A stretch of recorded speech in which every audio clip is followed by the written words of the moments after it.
All right, here we are, day 26. So, look where we are.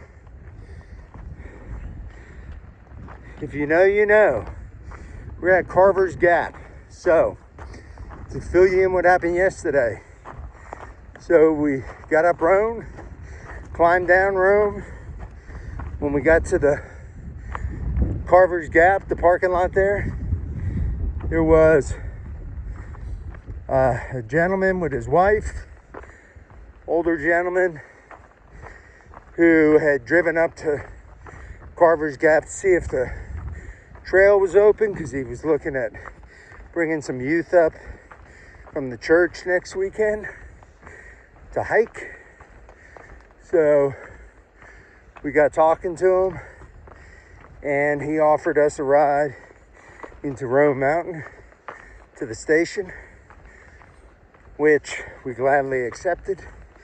That prevented us from having to go another 3.5 miles to the shelter and deal with like 29 degrees as the low. That's without the wind. So we got to the station, got a room, and we got a shuttle driver this morning to Cindy, I believe, to bring us back up to Carver's Gap. So all we have to do today is about just under maybe 14.8, let's say 15 miles. Go over the Balds and then down to 19E and right back into the station hostel tonight. And then we'll head out tomorrow, and it'll be 2 days to boots off. So that's the plan. When we got, as you saw in the video yesterday, the top of Roan Mountain, the ice and stuff, it got down to 37 up there. So we were hiking in shorts, which that was fine earlier in the day. But when we got to Roan Mountain, got that elevation over 6,000 feet, the wind, all that, got a little chilly. So hopefully it's supposed to warm up to maybe 58 today by the end of the day. But right now it's probably high 30s here. So I bet you up on these balls, it probably won't get warmer than 50-ish. We'll see. Hopefully the wind won't be bad. It looks like only 5 miles an hour. So if it stays like that, might not be too bad. Looks like we're gonna have a beautiful day, sun-wise, to do the Roan Mountain Highlands. All right, here we are. Up on the first bald, and they got this little walkway. This is new. We were here a year and a half ago was the last time I was here and hiked this. I don't think they had these a year and a half ago, so shout out to whoever does this. They're making little improvements. It kind of tells you the view into North Carolina, which you're looking at. This is Round Bald, elevation 5826. I'll put that, you can pause the screen if you want to read all that. It talks about the Appalachian Trail and the peaks and all that from this section. And then I'm assuming this side is Tennessee that you're looking at, because for the last, ever since the Smokies, we've been zigzagging in between Tennessee and North Carolina, just zigzagging the border. We will, however, today officially get the hell out of North Carolina. When we get to Doll Flats, which is before the final down, or at and during the final down, to 19E, you will pass a sign that says leaving North Carolina. That's the official sign. That's the official last time you're in North Carolina on the AT going north. So by the end of today, we'll be solidly in Tennessee, and we will be in Tennessee. Today's Thursday. We'll be in Tennessee until Monday, if everything goes right. That's when we will head into Virginia, the longest state on the AT, over 550 miles of the AT goes through Virginia. So we're on Round Bald. Right up ahead, you see it goes down. There's another bald right there. That's Jane Bald. And then there's a third bald you go over. That's the big one you see behind. And then after that, we're going to go down in the woods, past the Stan Murray shelter where we would have stayed last night. And then also past Over Mountain shelter, which is no longer there. It used to be a red barn, but there's a grassy field with it. So that's still there for camping. We won't actually go through it because it's a side trail, but after we start climbing the final two balds, you can look back and you can actually see where the shelter would have been and the field and all that. So, all right, we got views today.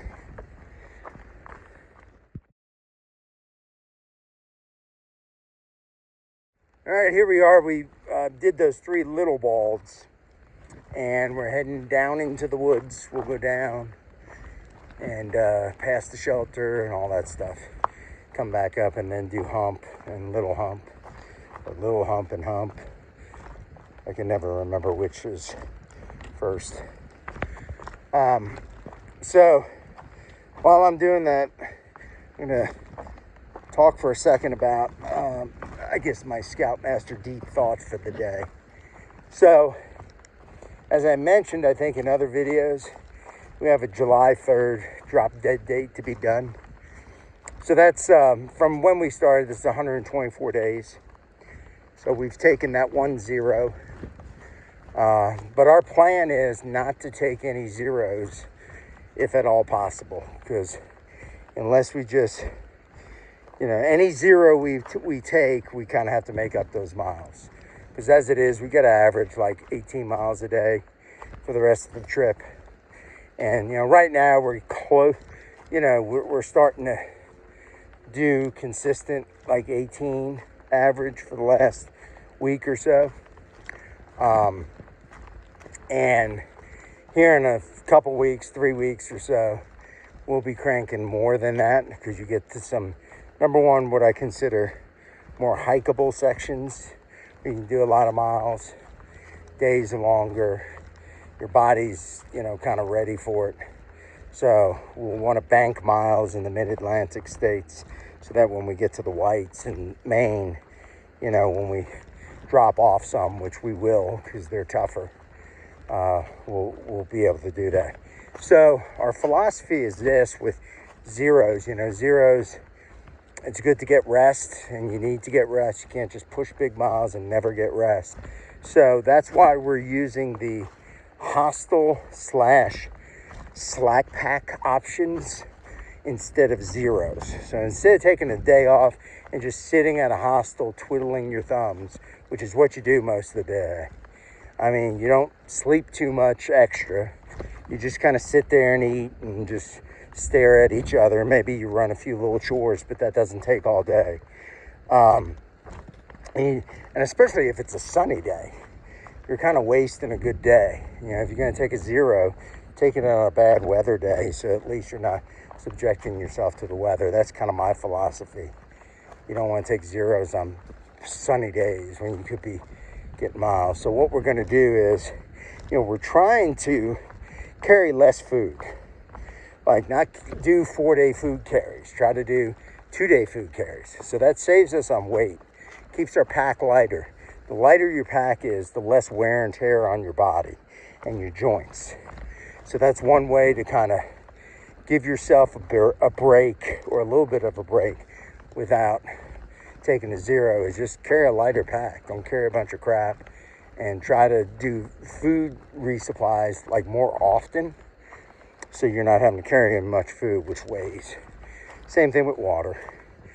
So when you slack pack, you're not carrying hardly anything but some food and water, a couple little necessities. So that saves wear and tear. So you could do a 20-mile slack pack. It's probably the equivalent of like a 12-mile fully loaded pack hike as far as wear and tear on your body. So you're gaining that extra 8 miles for the same wear and tear on your body. So that's why, when we have opportunities to stay in a hostel, especially if weather's going to be cold, rainy, whatever, anything like that, not ideal conditions, then we'll do it. I saved up for this hike to kind of do it where I could, if I want to stay in the hostel, even if like we're doing tonight, we're doing back-to-back nights in the hostel and slack packing 15 miles today. That's going to feel like a 10-mile day to us, or an 8-mile day, if we would have had full packs. And, we get in a hostel, so you're getting good food. That's the other thing. We're not taking the zeros, but by staying in hostels, you're able to get better food, more calories, so that you keep your energy reserves up. So that's kind of our strategy. It's kind of like a no-zero strategy, unless absolutely necessary, but we skimp in other areas, carrying less food, more resupplies, more town, hostel stops, more slack packs, when available. So that's what we're doing. And even some southbound slack packs, if it's like significantly easier to go southbound for 10 miles or 20 miles, like we did with Irwin, we kind of flipped that. Southbound was way easier. Do that to kind of preserve our body, so that we can push that 120 to 124 days and not have to skip any sections and get all the way to Katahdin. So that's the plan. So that's how we're doing it, just in case people were wondering why we're doing what we're doing. All right, here we are. This is the Stan Murray shelter. This is where we would have stayed last night if we would have continued hiking. So, little, like 5-person shelter. 4 comfortable. It is 11 o'clock, so we're already here. One thing I want to say on our video last night, it ended with that plate of food you saw, and it said to be continued. That plate of food is called the Hiker Mac and Cheese at the station. It's basically a tub of mac and cheese with real bacon, just cut up strips of bacon mixed in with it, and then fried chicken tenders. And you can get the chicken tenders with whatever kind of sauce you want. So I got barbecue sauce, and then they drizzle, if you want, they drizzle some ranch dressing over it.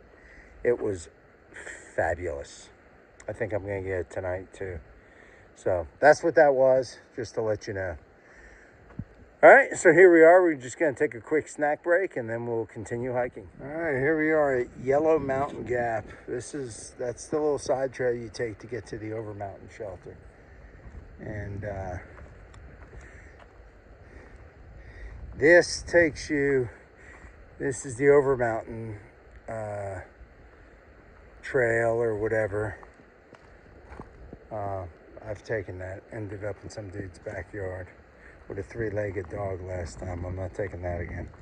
So this tells you the whole history. September 25th, my birthday.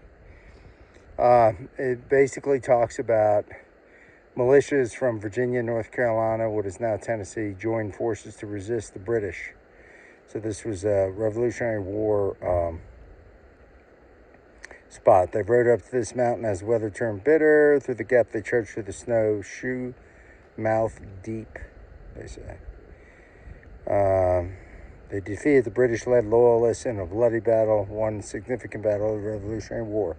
Rout of the Over Mountain Men, 1780. You can pause that if you want to read all about that. But So there's some Revolutionary War history here, and we're gonna go up this way because we gotta climb Hump Mountain. All right, so let's do it. We'll get back on the balls. Yeah, back down that way. That's where the Over Mountain Shelter, the big red barn, used to be. Down in there, you used to be able to see it from here. That's where we're going. We're gonna be going up Hump, which is a bald. So we'll get up to that, climb that. When we get to the top, I think we're gonna take our lunch. So right there's where the barn was. You see the little grassy field you used to tent in, but that little brownish area was where the barn was. All right, here we are. This is Little Hump. That's the first one, Little Hump, and then Hump. So our plan is to climb up to the top there, you see? Top of Little Hump. Find that's a good spot to have a seat and eat lunch. That's the plan. When we get up there, we'll show you the views. Right, there's the top of Little Hump, but right here they got all these rocks, which makes a great place to take lunch because we got something flat to sit on. Up there, it's just the ground. So we'll sit here, eat lunch, and then we'll show you the view from the top of Little Hump.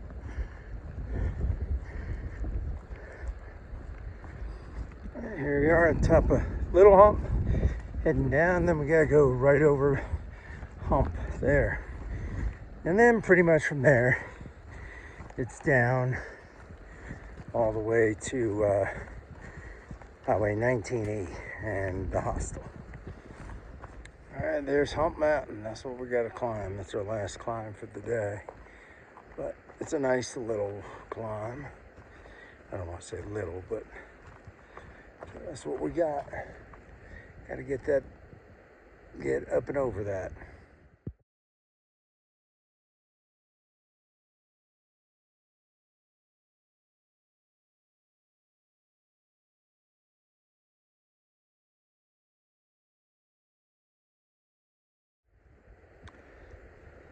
All right, here we are, top of Hump. Last climb for the day. Gonna go down there. All right, trail goes this way.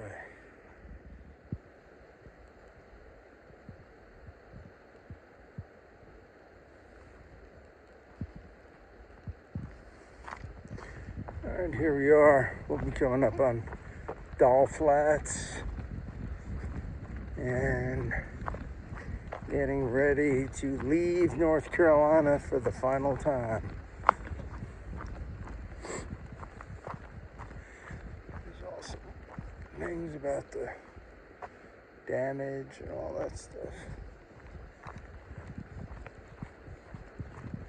Not too bad through that section. The last mile or so, there were a few blowdowns, nothing crazy. A few things that need to be, when I say blowdowns, ones that hadn't been cleaned up yet. But for the most part,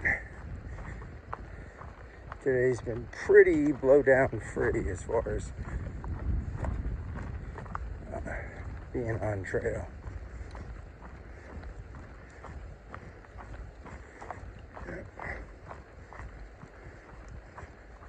Alright.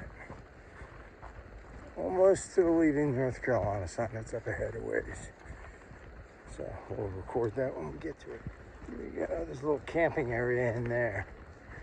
We've camped there before with our scouts. And here we go.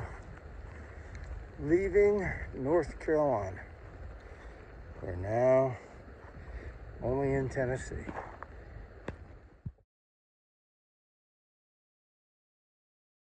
Like 4 or 5. All right, here we are. I just had a fall, but I want to show you. See that root right there? So that's what I fucking hit. And I went airborne, like, because we were going down at a good pace. I went airborne. I Supermaned all the way to here.